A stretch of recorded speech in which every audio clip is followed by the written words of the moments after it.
y abogada también, y el sociólogo y profesor también universitario, ambos profesores universitarios, José Carlos Chinchilla. Buenos días a ambos.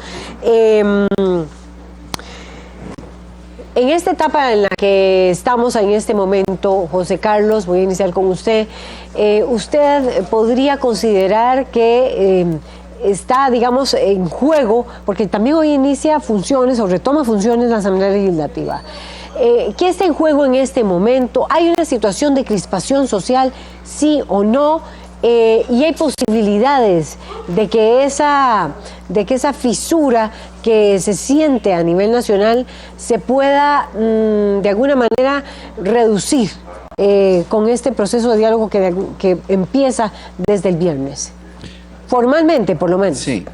Bueno, digamos que es un paso adelante el que estén sentados dialogando.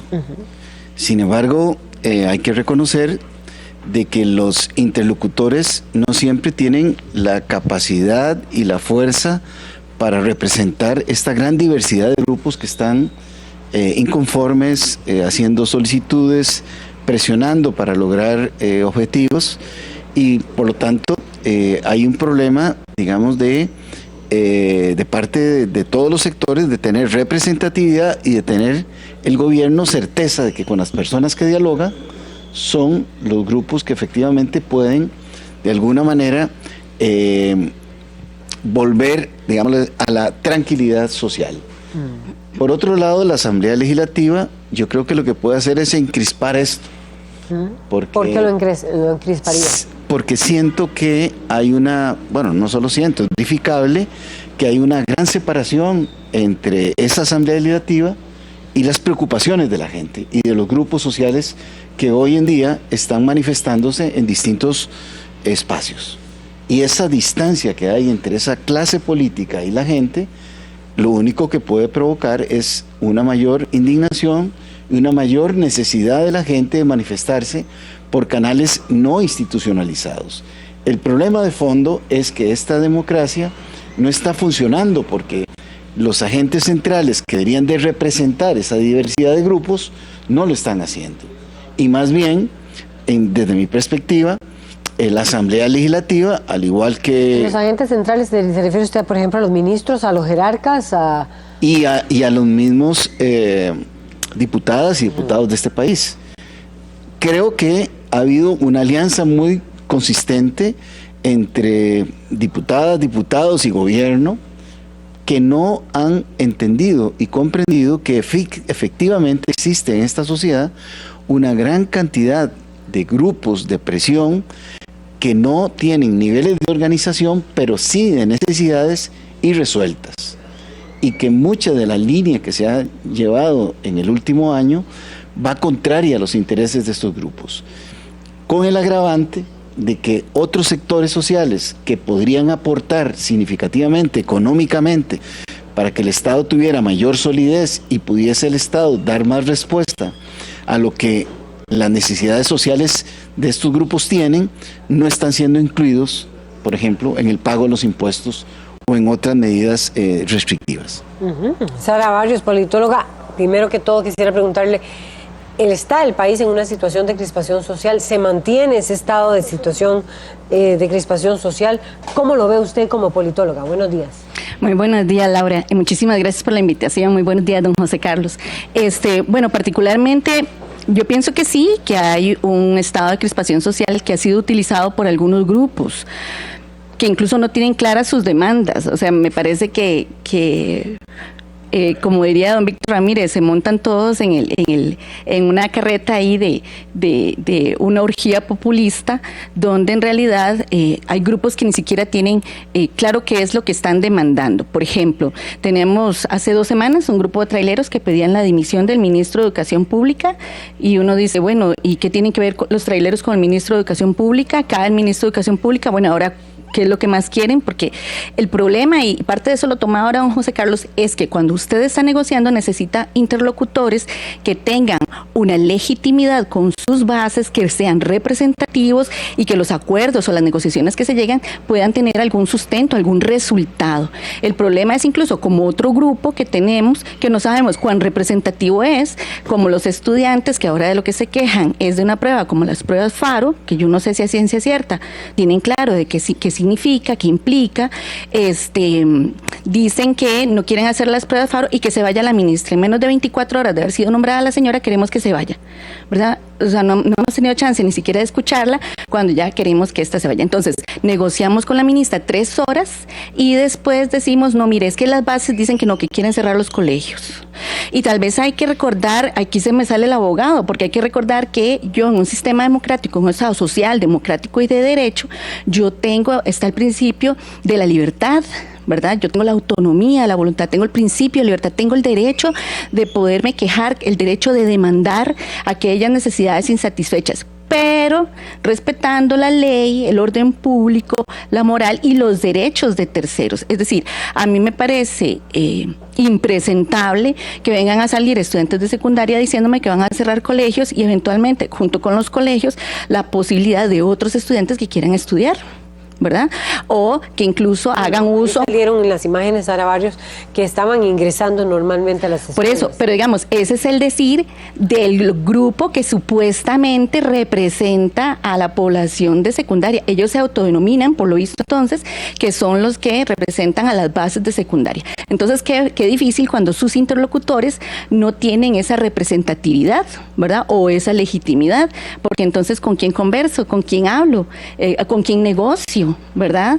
E incluso si estos interlocutores tienen clara la agenda, ¿verdad? O hay una agenda también, esa es otra, ¿verdad? Porque como que todos nos montamos en este carretón y entonces yo pido una cosa, yo pido otra, y entonces el grupo en sí mismo no está cohesionado. Entonces le comentaba ahora a don José Carlos que es curioso esta alianza inverosímil que tuvimos no solo en el 48 entre la Iglesia Católica y el Partido Comunista, ¿verdad? Sino ahora tenemos otra que es entre los sindicatos y los grupos con agendas de grupos neopentecostales, ¿verdad? Que podría uno pensar que no son coincidentes en lo más mínimo, ¿verdad?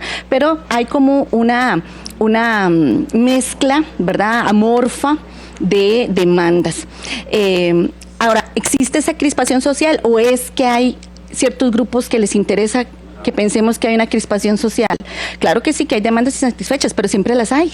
Siempre las ha habido y hay que resolverlas porque hay que recordar también que el Estado está para las personas no están para el Estado. Si vivimos en sociedades para vivir mejor, ¿verdad?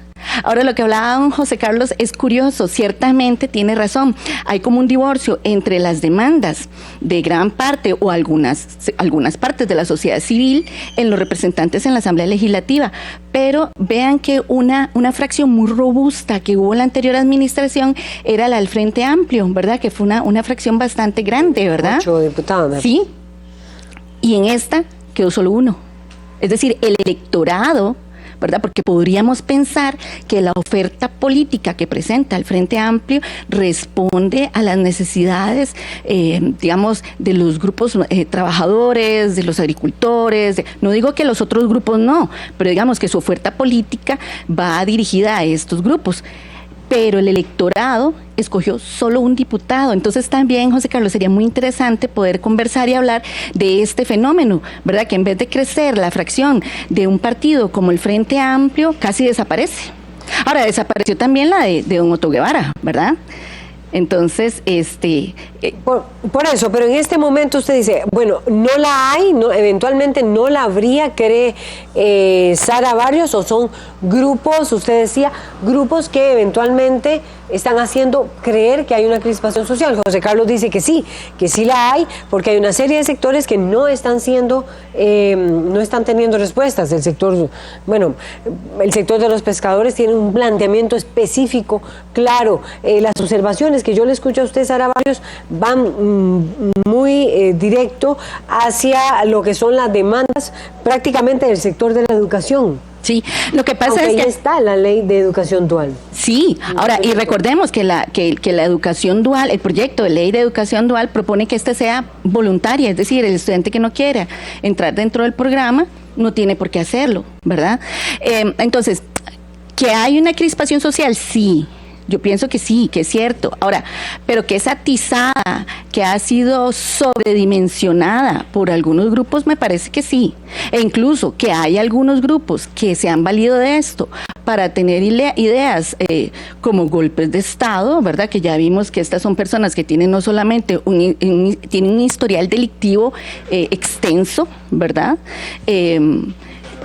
Se aprovechan de esta situación para aumentar, digamos, las discrepancias, las diferencias, la insatisfacción de necesidades de ciertos grupos. No estoy diciendo que no las haya, lo que pasa es que me parece que hay una sobredimensión de estas, al punto de decir, digamos, ya al límite de decir, tiene que haber un golpe de Estado, ¿verdad? Que me parece que a todas luces no es impresentable una idea de esa naturaleza, ¿verdad? Ahora, José Carlos Chinchilla. A mí me sí. gustaría señalar preocupaciones que debemos tener en la ciudadanía.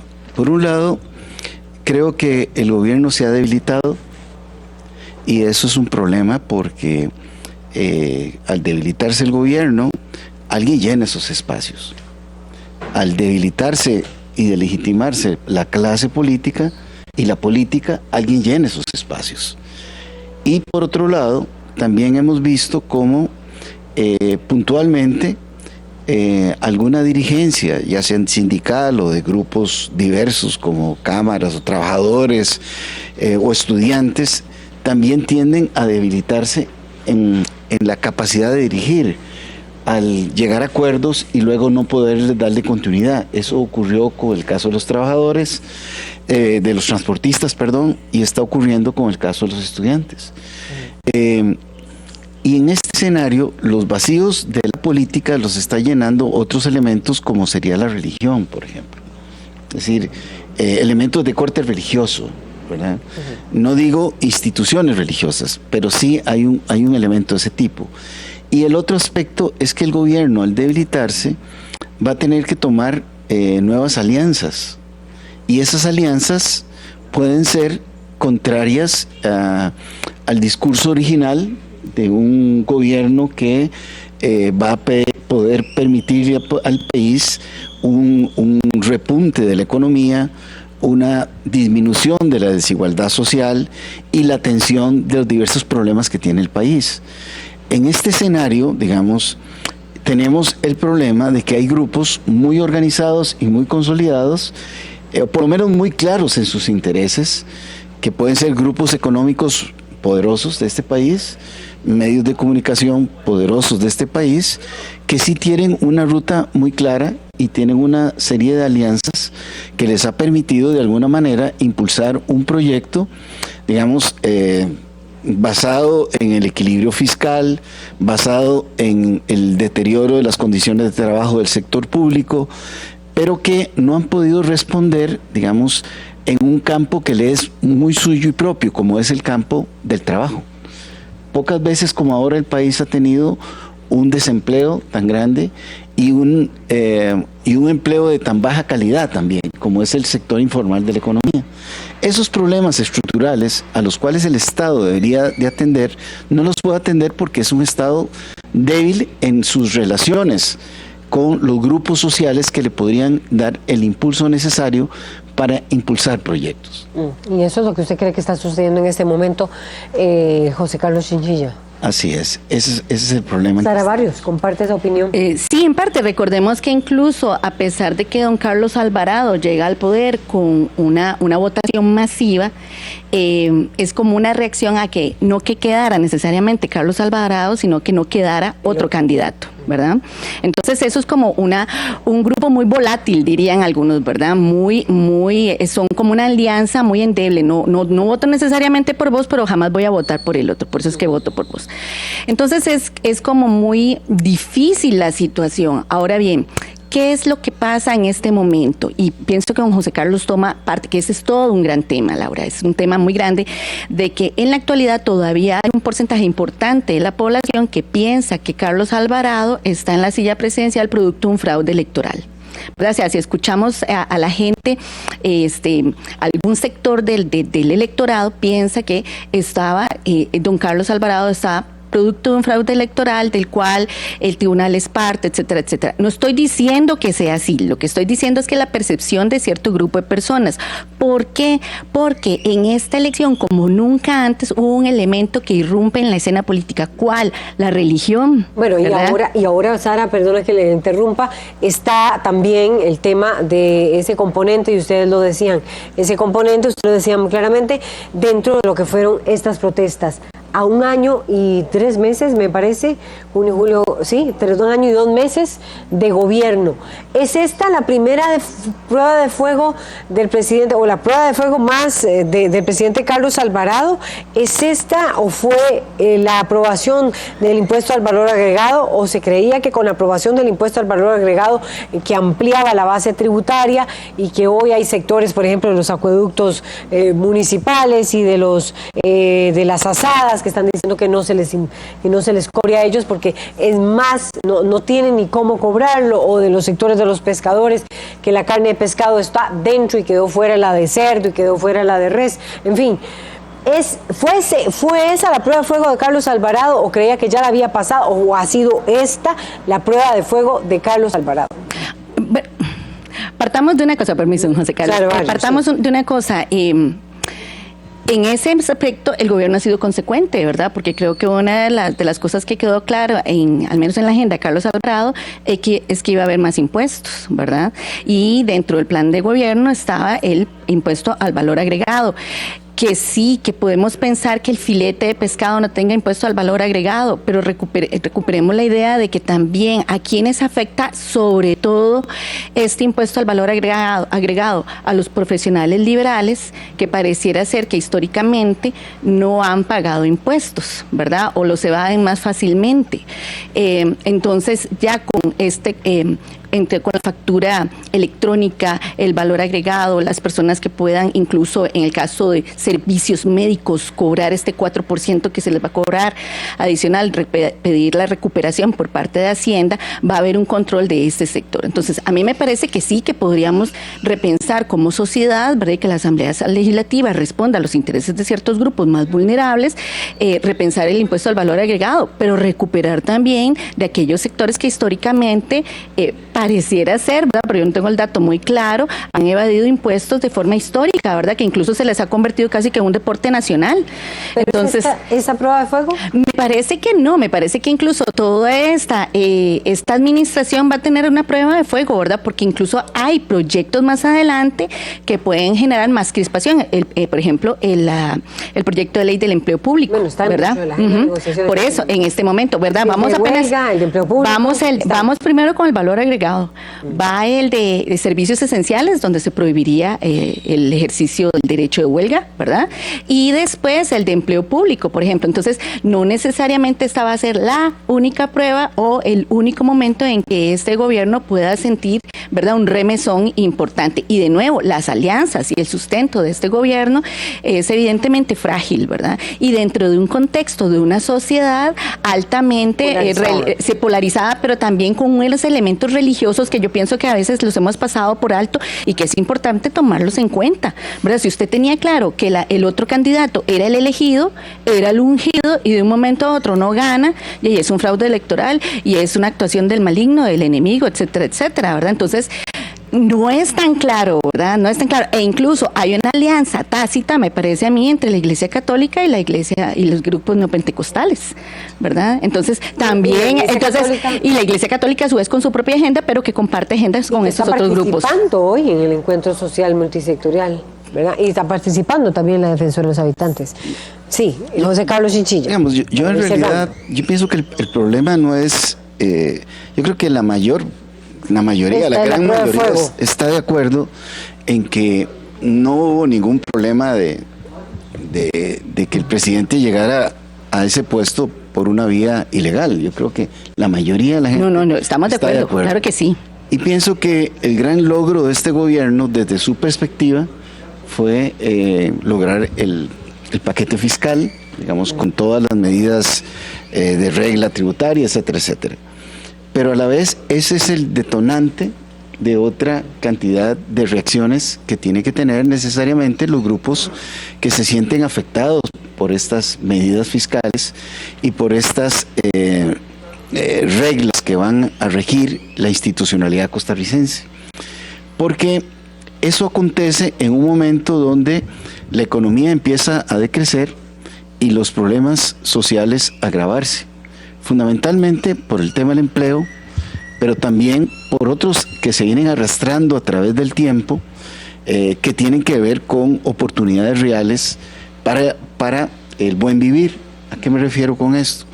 Cuando tenemos casi el 48-49% del sector informal de la economía, quiere decir que hay una gran cantidad de gente que no tiene los logros el millón de costarricenses de un Estado social de derecho, no tiene las garantías que tiene la mayoría de la gente, una mayoría que es casi la mitad y un poquito más.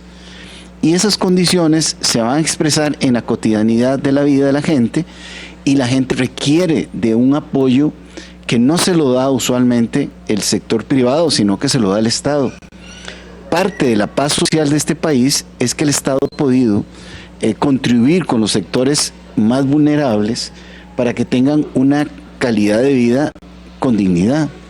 Y lo hemos visto a través del tiempo como, por ejemplo, el Estado contribuye con 2 y 3 veces más en cuanto a ingresos que lo que tiene el sector en extrema pobreza, para dar un dato.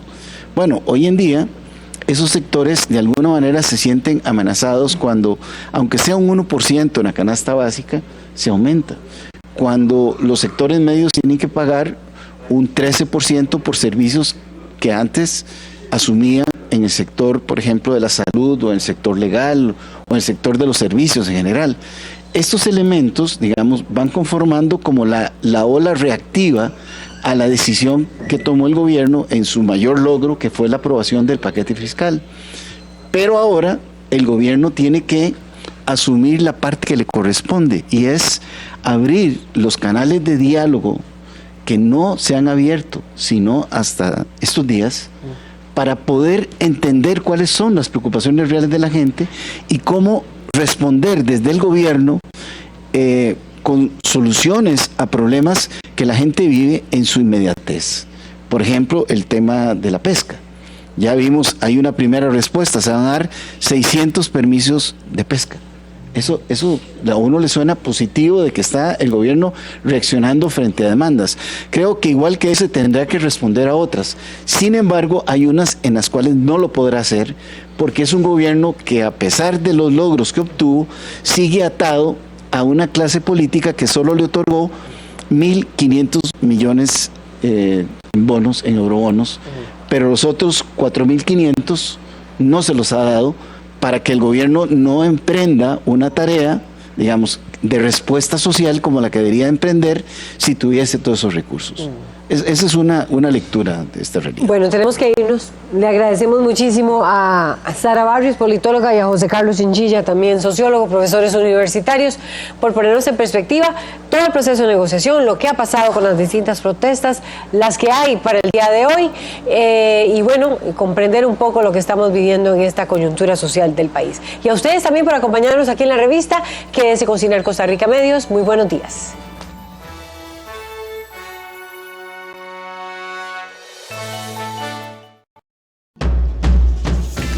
A continuación, Promuévete.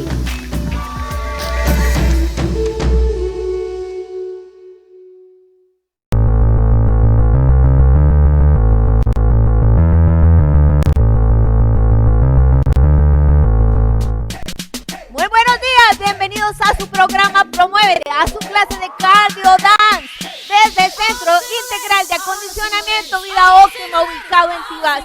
Su servidora Eileen Marín les da la bienvenida junto a la paz de estas bellas damas. ¡Va! ¡Ja, ja! ¡Abre el hierro!